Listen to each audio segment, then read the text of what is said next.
I'm really pleased to have a chance to introduce Cecilie Surasky to you this morning. I've known Cec for a few years now, and for me, she kind of represents all the good things about Jewish Voice for Peace.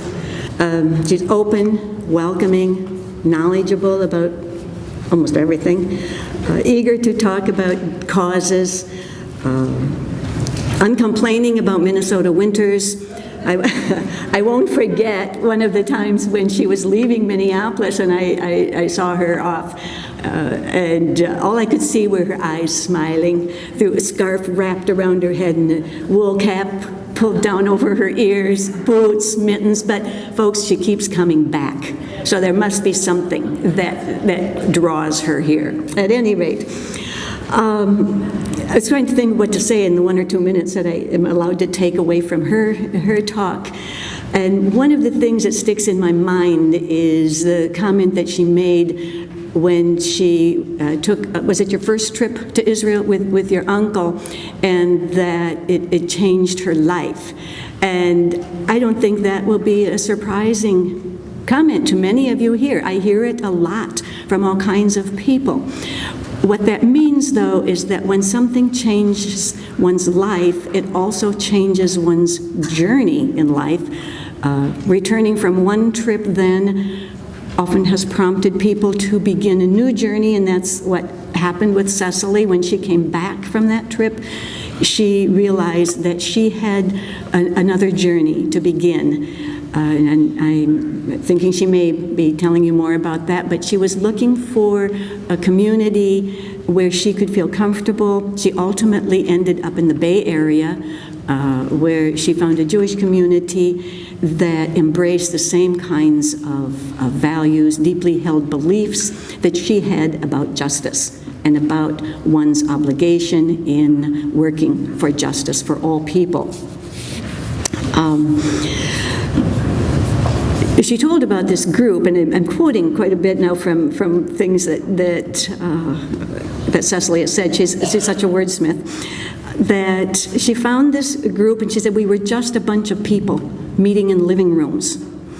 But obviously, one of the things that they were doing in those living rooms were plotting protests and civil disobedience, because the group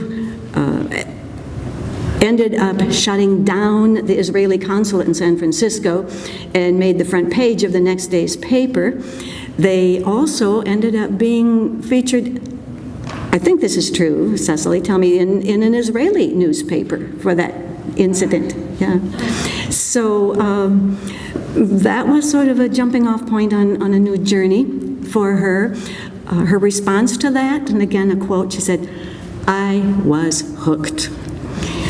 And often I think that does happen when you feel like, yes, I'm doing now what I am supposed to be doing. She continued to hang out with that band of rabble-rousers who had named themselves Jewish Voice for Peace, and they became convinced that they could make a broader impact if they actually organized into an official organization. So, again, to quote Cecilie, she said, the JVP volunteers with maybe $100 in the bank felt they needed to hire full-time people to further their cause. So they hired 3, and JVP was officially launched. During the following years, they built a strong infrastructure with a lot based on strong grassroots movement with staff organizers whose goal was to help members unleash their own power. I love that phrase. That's another nice one. As their public visibility increased, also came increased attacks from wealthy, deeply entrenched opposition forces. We all know about those kinds of things that are happening with folks who are furthering this cause. But if there's anything that JVP folks seem to have, it's passion and perseverance to just keep on keeping on. Fast forward to 2015, JVP has given birth to more than 60 chapters across the U.S. with well over 200,000 members and supporters. The structure now includes a youth wing, a rabbinic council, an artist council, an academic advisory council, and an advisory board made up of leading U.S. intellectuals and artists. And just a last sentence, you may be interested in knowing what happened to those 3 hirees back there in 2003. Well, one of them became the National Deputy Director, and we're happy to have her here today. Cecilie, we welcome you. Thank you so much. I want to commend you, your incredible courage and fortitude for coming out in this weather at 8:30 in the morning. I am confident we will win this struggle because you have all had the courage to come here and get up early. Look around you. Look carefully around you. Look at these beautiful chaffs of wheat behind me and these comfortable seats and the lovely people around you. This doesn't look like the front line of a battle zone, does it? But it is. We know what the battle for justice looks like in Israel and Palestine. We know what's at stake is flesh and blood and land and resources. We know people there are fighting for their lives and fighting with stones and their guns and their bulldozers. But here in the United States, what is the front line of battle? It's this church. Looks like a college campus. Those of you remember University of St. Thomas when Archbishop Tutu was disinvited and then reinvited. It looks like a hearing at a city's Human Rights Commission. It even looks like the letter to the editor pages of the New York Times or your Facebook feed. And for a lot of us, it also looks like our family dinner table. So what is this proxy battle over? What is happening here? Why is what happens in this room so incredibly important, or in your classroom, etc.? Well, as Reverend Hagler stated yesterday, just to create a direct through line, who owns the narrative is really the question. Who gets to write the story of who the good guy is, the bad guy is, the solutions, the moral framing of what this is about? Why is that so important? Why does it even matter? Most of us in this room, our homes are not at risk of being bulldozed. It's not for here in the United States. But it's because it is the unquestioned, accepted story that Israel's a victim, Israel's the best friend of the U.S., Israel's a Western-style democracy surrounded by terrorists and primitives. I use that in quotes because that's the language we hear. And so on. It is that story that actually holds unconditional support for Israel in place, both financial, and we've heard these numbers, it's $30 billion over 10 years, and now it may be $50 billion over 10 years. No other country in the history of this country has received as much aid as Israel, and it's primarily gone to perpetuating occupation, perpetuating repression. And also we provide that diplomatic, unconditional diplomatic protection. So these stories are actually even more powerful than guns and bombs. The story about our relationship with Israel, the story of why we morally must support them unconditionally, the story of this special friendship. And so the Israeli government and the proxy organizations that represent its interests in this country will go to extreme ends, as most of us know in this room, to maintain that story. And there's a reason for that, and it's the dirty secret, which is this, that the power that keeps all of these things in place is actually really unstable. What would the Israeli government do without the support of this unconditional protection and support of the United States? They are certainly isolated in the rest of the world. And if you look at what's happening, they are good friends in Congress. Israel has many friends in Congress, for example, as we've known traditionally, who will support this aid over and over again. But that is shredding. There have been research studies done with the staff, the young staff members of those members of Congress, who say they've kind of had enough. Something is happening generationally. So all of that power that holds all of this aid in place is actually really unstable. And so how do you maintain illegitimate power? In this case, the billions of dollars in aid. Well, you manufacture, this is with corporations, this is with dictators, all kinds of illegitimate power. You manufacture consent. You basically get people to go along with you, and you rob them, or you reduce or eliminate their ability to even resist.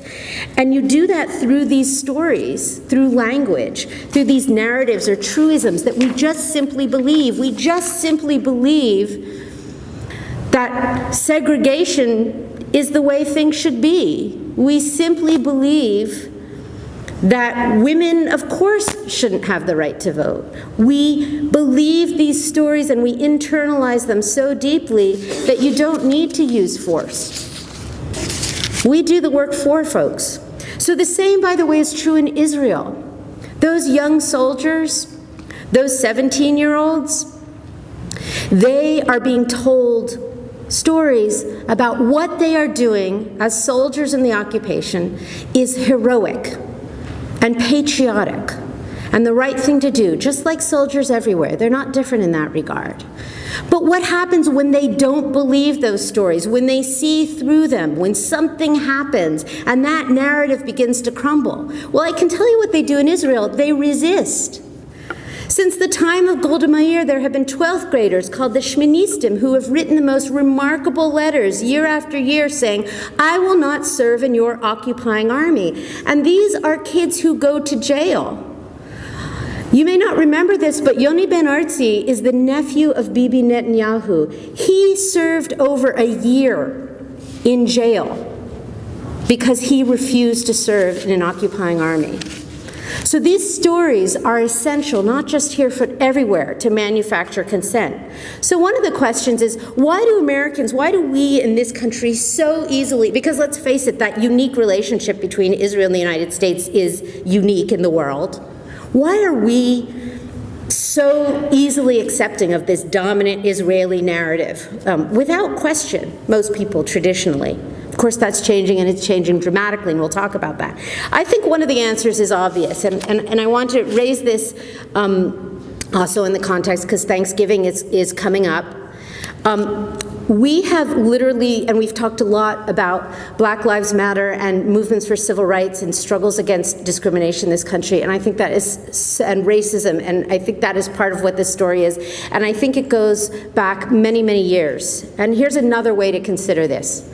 I think we have also been deeply primed for generations by our own foundational national narrative of manifest destiny, literally white supremacy, and exceptionalism, which has allowed us as Americans to justify genocide, extraction, land theft, and so on in transcendent moral terms.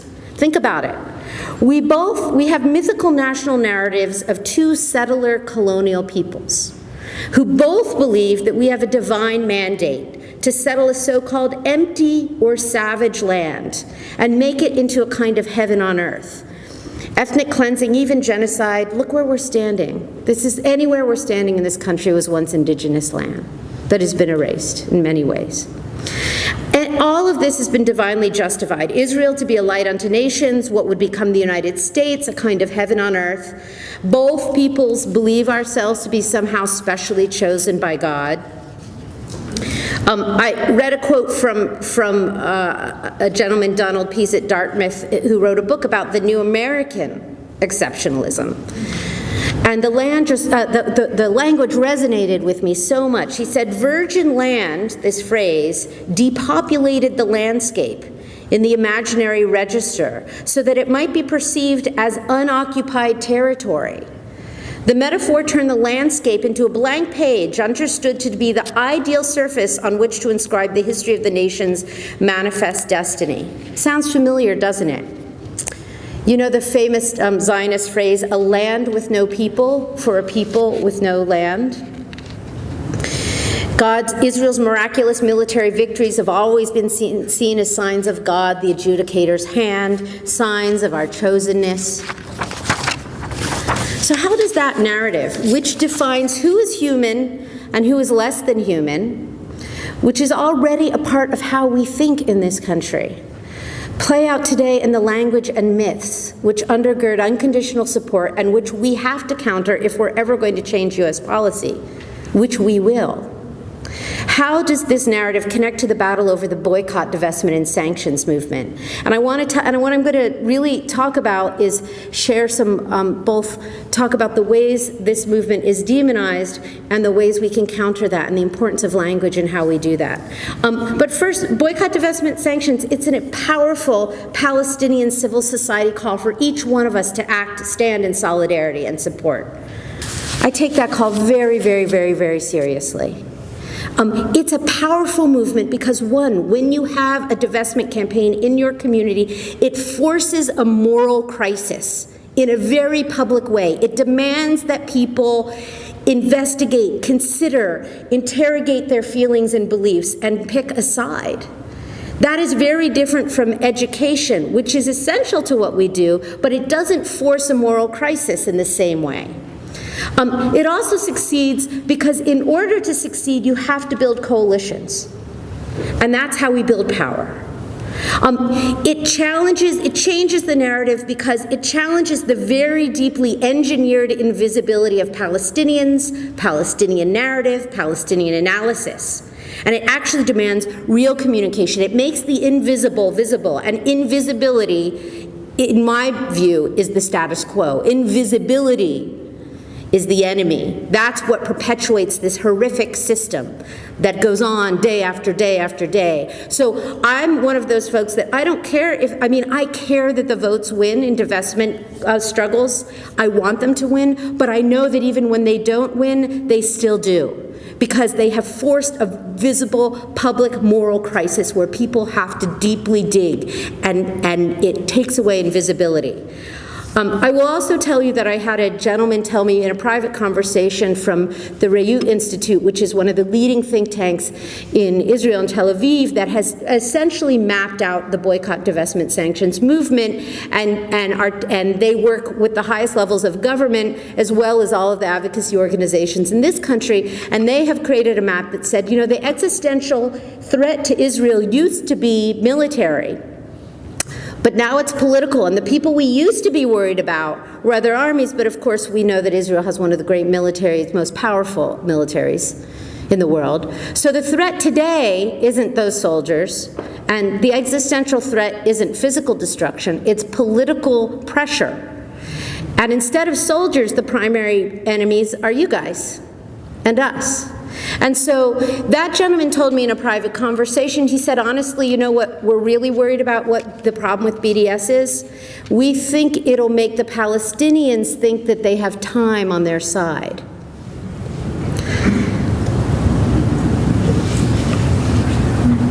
And what that says is this is in part, as many people have talked about, a struggle over attrition. Palestinians have struggled for their freedom for close to 70 years and struggled under a repressive system. And it was a hope that in their isolation, that this process of slow ethnic cleansing would rob Palestinians of their will to resist. And when we stand up in solidarity and support with our actions, we are supporting a Palestinian-led movement and their resistance. And it's a very, very powerful. We're talking about shifting the balance of power. And finally, of course, BDS is effective and scary because it could actually work. As a result of all of these things, we are up against a remarkable backlash. I can just tell you about, I can count $100 million has been given to the Jewish National Fund to fight this movement, $50 million Sheldon Adelson raised to fight this movement, the Israel Action Network raised another $6 million. I mean, those are just examples of numbers that I happen to know that are just extraordinary and breathtaking. It also cracks me up because all of these groups always talk about the BDS as a very deeply funded movement. And these numbers are hilarious to me because these efforts are, but we are time and time again much more powerful, it turns out, because there's nothing like the love and commitment and courage of people who just believe it. This you cannot buy. what this solidarity means and what it looks like. So all of these groups have declared BDS and what we're doing enemy number one. FOSNA, you guys know this. You guys have had plenty of run-ins. In fact, any of us, if we've spoken up at all, we've had run-ins and we've had our talks canceled, and it's just sort of a part of what this work is. But we stick with it and you stick with it. And it is changing things. And I'll give you an example. I mean, I do believe that Bibi Netanyahu's power lies almost entirely in his capacity to speak these lies, drawing on racist tropes so confidently and smoothly, kind of like, I'm a Western white guy, wink, and, we all know you can't trust the Muslims or the primitive Arabs. And, phrases that come to mind, Israel describing themselves as one, I think it was Barak, as a villa in the middle of a jungle. I mean, these are not even disguised racist imagery. It just simply is. The use of terrorists and the conflation of the horrific attacks on civilians in Beirut and Paris with what we're doing. BDS has been called by various ministers in the Israeli government. BDS has been called economic terrorism. 60 Minutes did a report on the treatment of Christians, and Michael Oren called it a form of journalistic terrorism. The PA going to the UN for state recognition was called diplomatic terrorism. We do know this. We know that the United States drops a bomb using drones on a wedding party in Afghanistan. That's not terrorism. Or attacking Israel bombing a school and UN shelters in Gaza. That's not called terrorism. This is all done through language. We also talked about a land with no people for a people with no land. 11 simple words, and how powerful those words have been. The impact of those words. I mean, if you ask me what we're really here talking about in a few words, I would say it's that phrase and the fact that that wasn't true, the fact that it was a land with people and is a land with people. That is the essence of why we're here. Everything is an unfolding of the opposite of that phrase. It was a land with people for many people who had no land. And finally, of course, this story, but to pose Israel's anti-Semitic, obviously Jewish Voice for Peace, so much of our work is to stand up and to say so loud and clear that actually what Israel's doing, I would say, is not Jewish at all. It is so deeply inconsistent with the values that so many of us learned. It is self-destructing and self-destructive. But that charge is so powerful. And I do want to just say something about the silencing impact. Jewish feelings are important. They are. All of our feelings are important. But they aren't as important as Palestinian lives. And so I want to give you guys permission to offend. If JVP, if our members were scared of offending people in our family, and including the people we love most in the world, we wouldn't exist.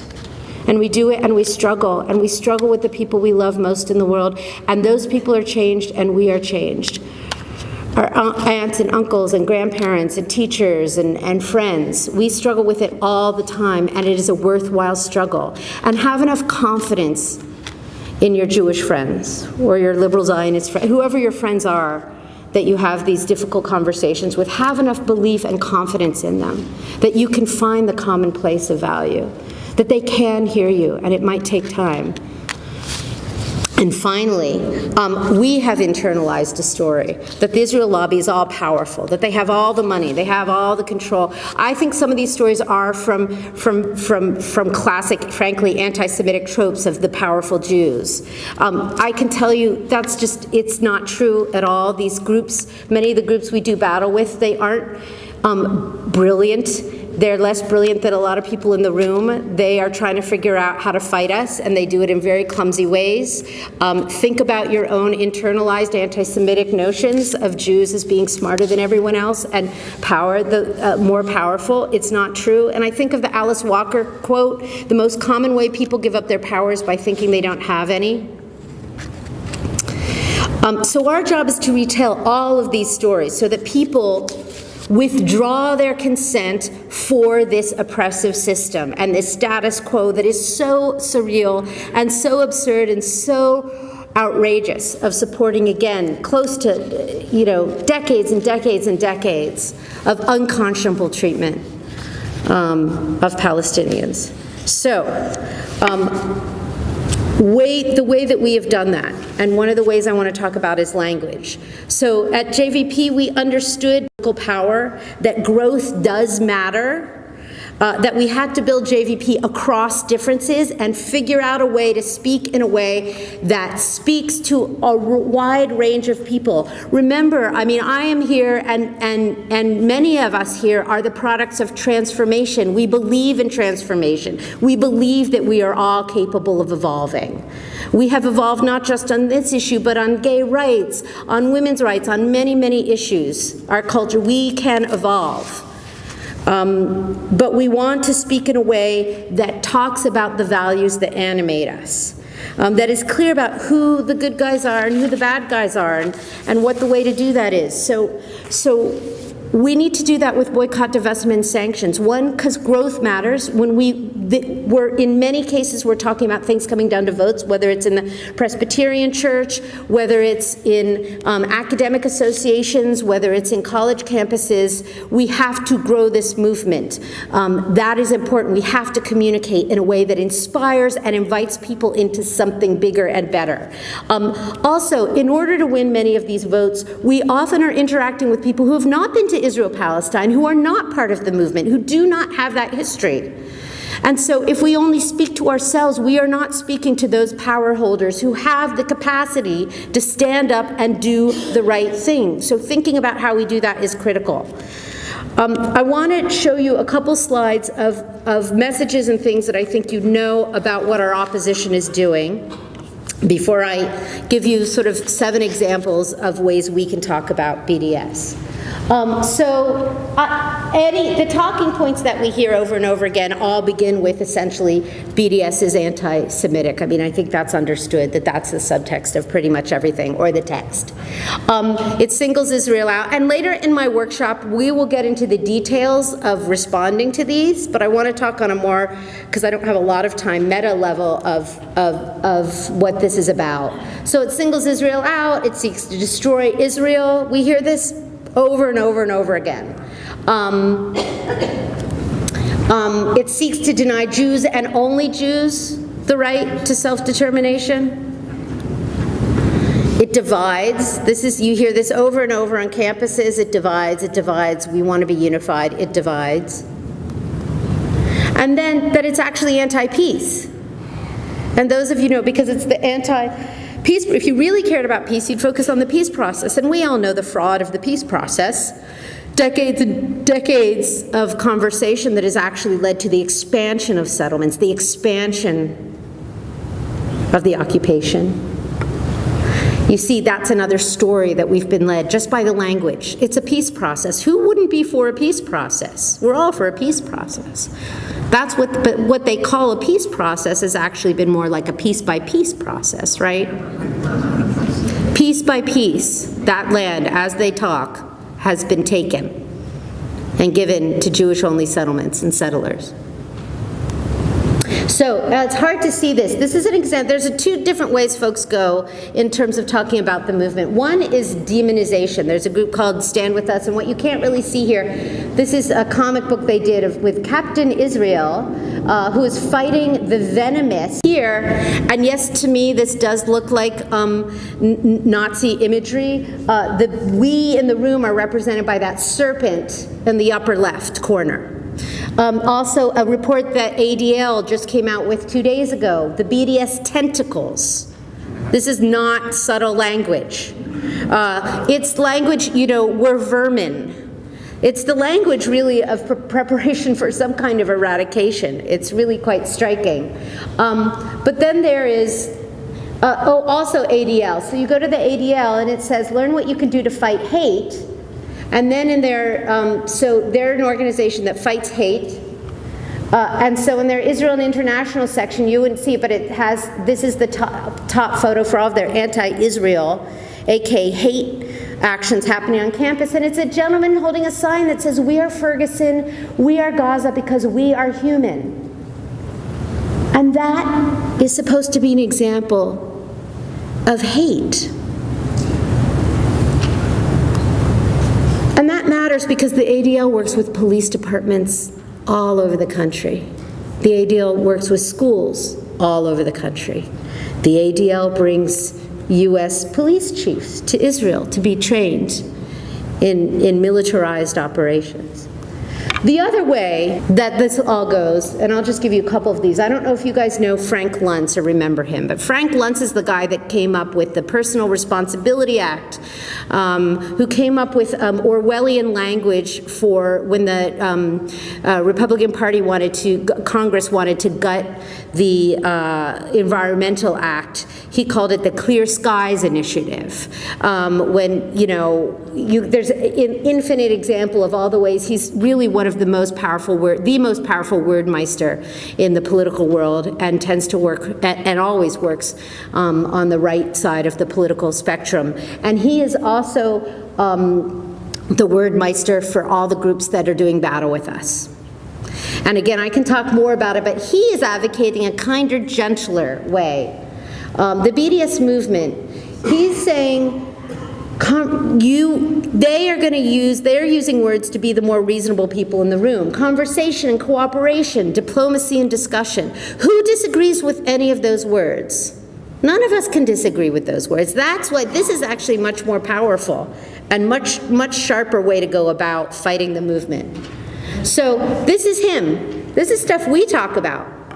But this is what people are being trained across the country to fight against you in your church, in your school, wherever you are, using language that is human, emotional, and heartfelt. So this is his phrase: we need more conversations, not less, more listening, not less. Again, who disagrees with that statement as it stands there? This is very, very effective. Let's make this the last generation to experience war. We all agree with that. So I want to talk about where we're vulnerable to some of this language, this movement, and how we can think about countering it. So here's our challenge. The way we have tended to talk about BDS in our resistance work tends to be as a no. The phrase, I see it over and over again in press releases and statements. I support, it's about boycott, divestment, and sanctions against Israel. We tell people, and these are important things because these are critical messages. Don't buy this, don't invite that. The academic boycott, you hear those two words together and they make a lot of people kind of nervous because academic boycott by themselves seem like contradictions. Cultural boycott seems like a total contradiction. I'm about free speech. Why are you talking about these things? We're at big street demonstrations. We tell people not to go in. All these no's are important. But if we only speak in that language of the no, we actually can play into their frame. Boycott, divestment, sanctions against Israel, that phrase all the time, as though Palestinians got up one morning who called for this and all of us and thought, how are we going to just be against Israel just because we feel like it? Like, that's really what this is about. We just want to be against Israel. We want to be against the horrific human rights violations, repression, occupation, denial of refugees their rights. But we stand for something, and that's what this is about, is how can we talk about it in the affirmative, not what are we against, but what are we for? Because here's the secret that doesn't get conveyed when the imagery that people see, when the only time they see us in street demonstrations, the photographs, when the language we use is about no, no, no. They don't see the secret that this movement and the Palestinian liberation movement is built on dignity and equality, that its heroes are everyday people like you and me, Muslims, Christians, atheists, Jews, everybody, we're all in this together, grandmothers, high schoolers, teachers, athletes. We unite across every religion, every ethnicity, every age and language. We are idealists. We aspire to something beautiful. We aren't cynics. The cynics walked away from all of this, and I know this. If you were a cynic, you wouldn't be here. You'd say, those people, and I've heard it a million times, those people are going to kill each other, and, good luck with that. I don't even want to talk about it. We're the true believers. We believe in something beautiful that can be transformed. So 7 ways, some language to talk about this. 1, language. BDS is transformative. It's not destructive. It's transformative. It's the redemptive possibility of amazing grace. It's the promise of the Black civil rights movement, the struggle for any social justice or liberation. It is a hopeful movement that seeks true democracy and equality for everyone, not just some people. It actually believes in the promise of equality and democracy. Number two, when it comes to when you are in your community, presented, it is an opportunity or an invitation to actually act on your values, to be on the right side of history. It's giving not just the Israeli government, but all governments of the world, all city councils, human rights committees, student governments, a chance to stand up and do the right thing on behalf of all of us, a chance to act to replace apartheid with democracy, and not just wring your hands. That's an incredible invitation, and it's an incredible opportunity, and most of us don't get that in our lifetime. BDS is liberatory. It's about liberation. Of course, it is absolutely about the liberation of Palestinians, and it is, again, a Palestinian-led movement that we are called upon to stand in support of. But it is also about the liberation of Jewish Israelis. When I see that wall, and I've had experiences like that, of course those walls that are built around Bethlehem, those walls that we see across the West Bank, they are built to imprison Palestinians. But I also see so clearly how they've also imprisoned Israeli Jews. The role of the oppressor, the role of being in a militarized society, being in a culture that is built on triggering your fear, the dehumanizing process of these soldiers who come back, and groups like Breaking the Silence, where you hear how profoundly it affects those young men and women to do what the elders told them and to realize that this is wrong. It's about liberation for all of us. Number four, the BDS movement is idealistic. It believes in the capacity of Israelis to do the right thing. It is actually the opposite of a solution at the end of a gun. It's the opposite of the horrific language we've heard in this country about keeping Muslims out and Syrian refugees out, the essentializing of people. This actually, there's enough belief in the potential of democracy that pressure can actually work, that all of us, by exerting pressure, can work. And of course, this movement unifies. You will hear this over and over again, it divides. It unifies. And glory in that, present that, cultivate that. We see it on campuses, we see it in demonstrations. It's actually, the BDS movement is actually explicitly opposed to bigotry of all kinds. I can't say that about these guys. Not at all. In fact, there's a deliberate fueling of Islamophobia, just for starters. The Islamophobia industry in this country is largely fueled by organizations and people with an interest in maintaining the status quo with Israel. But the BDS movement is explicit in its condemnation of all bigotry.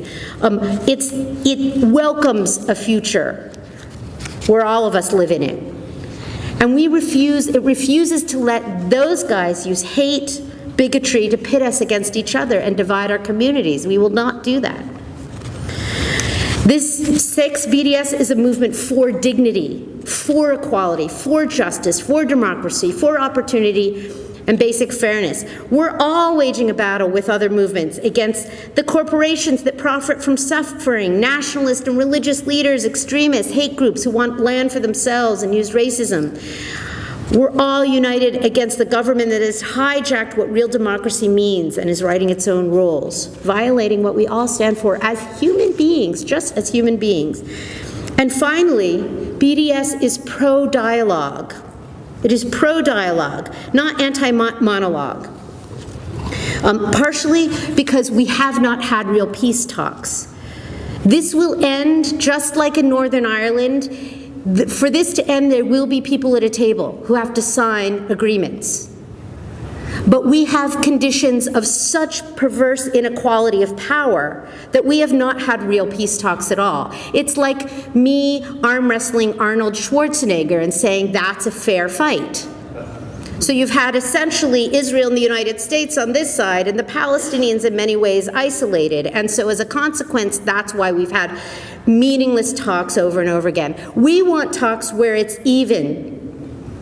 And so we're doing that two ways. We're trying to reduce unconditional U.S. support, to reduce the power on this side, so it's more even, and a BDS movement is us standing in solidarity and exerting economic pressure and in getting sanctions in the world and all the things we can, so that Palestinians can come down, can sit at that table as equals. That's what we're doing. And this is pro-dialogue, and I just want to read, I think that Martin Luther King's letter from a Birmingham jail says it so beautifully.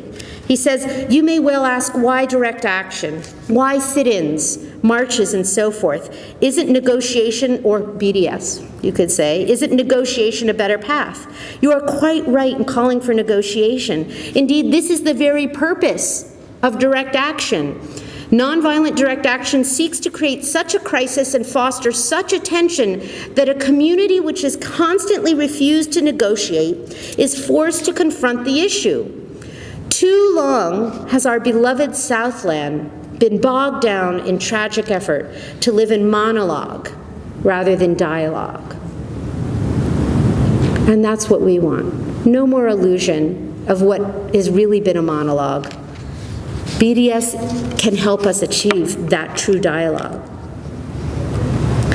In closing, this is in some ways such an incredibly challenging time. We're seeing this incredible upsurge in Islamophobia.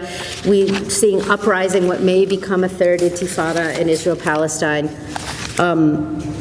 But I want to reflect that what I have seen firsthand in my work in JVP over the last 12 years is an incredibly dramatic growth in our movement, and Anna Balzer also referred to this yesterday, that even relative to the anti-apartheid movement in South Africa, we've seen things happen in 10 years that just seemed impossible. That narrative tipping point is real. It is happening, and you can look at it in poll after poll after poll. Millennials, younger generation, are leading the way. Their attitudes are different from their parents. I can tell you anecdotally from within JVP and from where I sit in Jewish community, time and time again, we have children and grandchildren of giants of institutional Jewry, heads of various organizations, people who've been deeply, deeply committed in their work in Israel, and their kids and grandkids are all joining JVP. That's just true. It's where some of our most amazing growth is young Jewish rabbinic students. I don't know if Sheldon Adelson has a grandchild, but I would expect one day he or she will join a JVP chapter.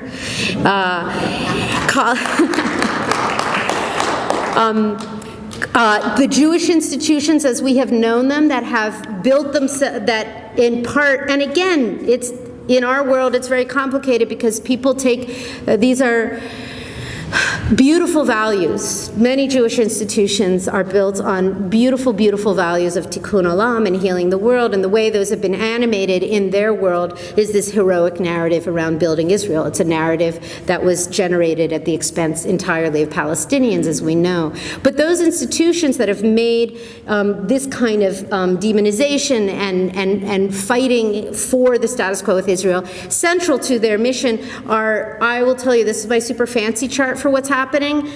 They're slowly dying. I have no illusions about the resources they have, but they're all in a panic because their young donors are ceasing to exist. They don't have leaders in the pipeline. What's happening on campuses is the new norm, the new narrative is real. It is happening. But these successes, by and large, are about you. Your courage to say the unsayable, your choice to tell the truth as you know it, your insistence on writing letter after letter to the editor of the newspaper, your persistence in bringing divestment initiatives back to your church, your decision that you are willing to risk uncomfortable feelings, because what's at stake is so much bigger than that. And so I just want to leave you with one way as we sort of rewrite our neural pathways through social media, through language, through reinterpreting, through recovering and rewriting our own religious and cultural and political language. We began with the slogan, "A land with no people for a people with no land," but now I'll leave you with a new slogan to help us tell a new story, a rewriting that we have certainly embraced in my community of Jews. All of us unwavering in our belief that never again means never again for all people, unwavering in our pursuit of justice and freedom, unwavering in our belief that Jewish liberation and Palestinian liberation are not opposed but intertwined. And that new slogan is, "All people are chosen and all land is holy." Thank you.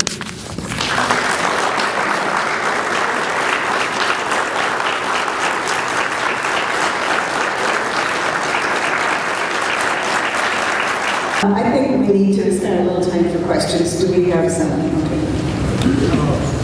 We'll just do this. I just missed the last part of your new, the slogan that replaces "A land with Oh, yes. All people are chosen And all land is holy. all land is holy. Thank you.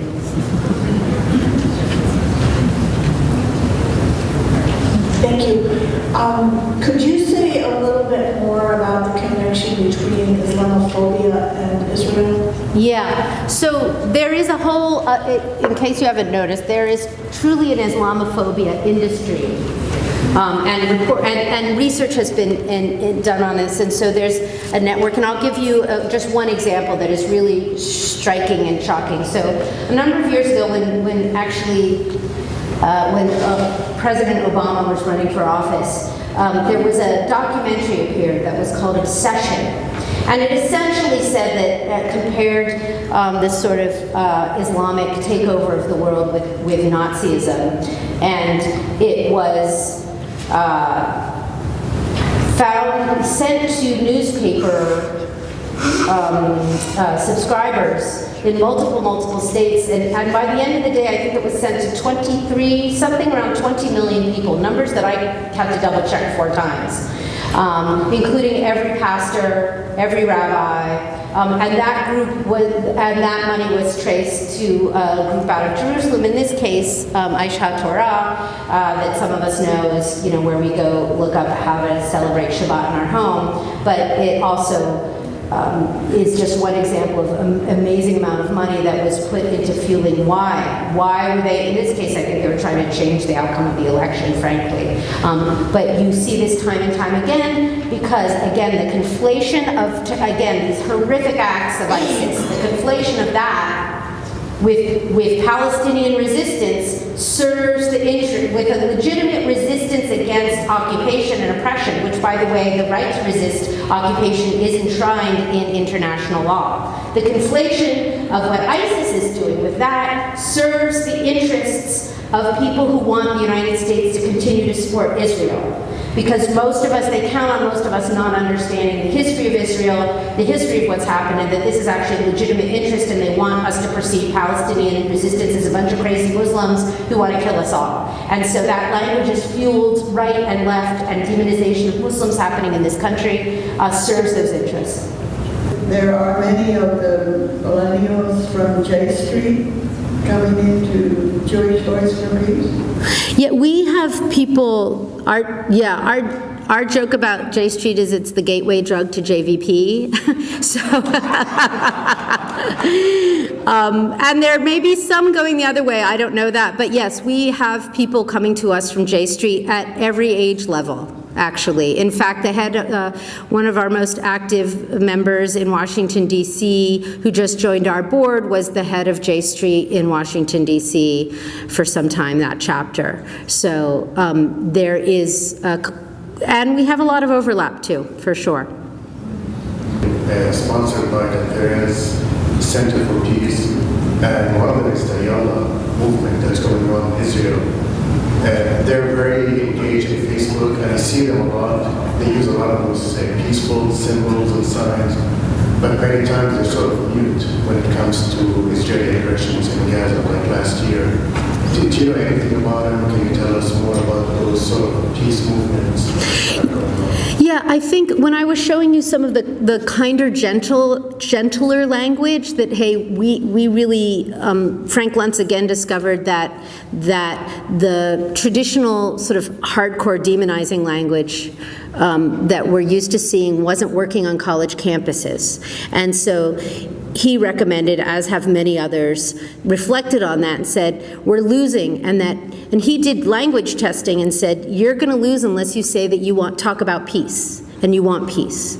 And so we saw that on posters suddenly that used to be very, very virulent and some Islamophobic. Now you will see our political opponents saying, we want peace, and the problem isn't us, we don't have a partner for peace. And so it's hard to, there are definitely groups that have been created, there's no question. There are groups that exist and have been created to be peace groups that actually are more interested in the status quo. And you do have to be very careful and thoughtful. And there are others that are and they call themselves peace groups, and they use that language, and it's very compelling. You have to be very clear and do your research and do your homework to see through that. And we're just going to see more and more of that. It's powerful for them to use our language of peace and human rights. They realize that that's the only way they're going to win on campuses, but be discerning. As a Roman Catholic, I saw over the years the power structure of the Knights of Columbus, Knights of Malta, and the hierarchy. They were challenged internally by the radicalization of Catholic nuns that has really changed the church quite a bit and been spearheaded. In Judaism, has there been a significant mainstream organization like NAS, the rabbis or Israelites, that have crossed over, and is there anything similar to that?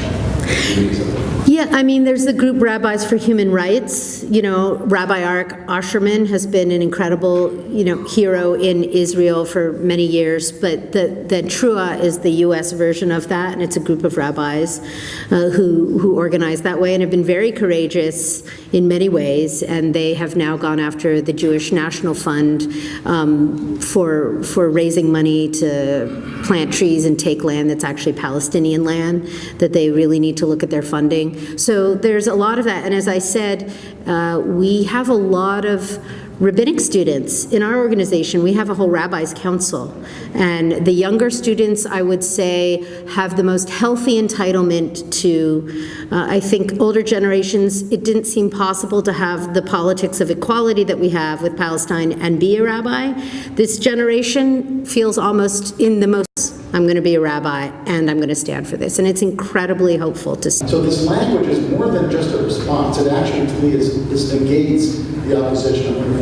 I think that's actually brilliantly noted, and it's like a shadow mirror. You can almost see these lines, the opposite will be the case. And that's done, the best defense is a good offense, and that's how it's been done over and over again. So, and you will see that if you study what folks are saying, and if you know what's going on, you're like, that's the opposite of what's true. And I have to say, one thing that was really remarkable, because that phrase of "we have no partner for peace" has been so powerful and so effective, and it goes back to the end of the, in Oslo Accords and the so-called generous offer, which was not generous at all, and how damaging that was.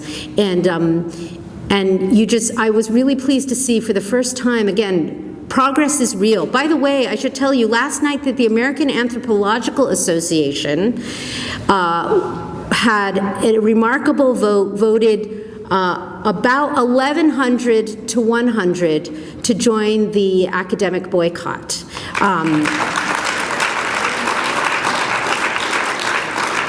They have to send that out to their general membership electronically. Those were the people in the room at their annual gathering, so it has to go to 10,000. But that ratio, if they hit anything even remotely like that ratio, it will be the largest academic association to date to join the boycott. So those changes are happening. And similarly, the Obama administration, for the first time, people said, we don't think, essentially, the other day, that Netanyahu is a partner for peace. That was that, are you really interested in peace? Putting the onus on him. And he's been verbally able to put the onus on Palestinians. And so those things are changing. The bipartisan consensus is breaking down in a way we never thought possible. There are signs that it's cracking all over, all over.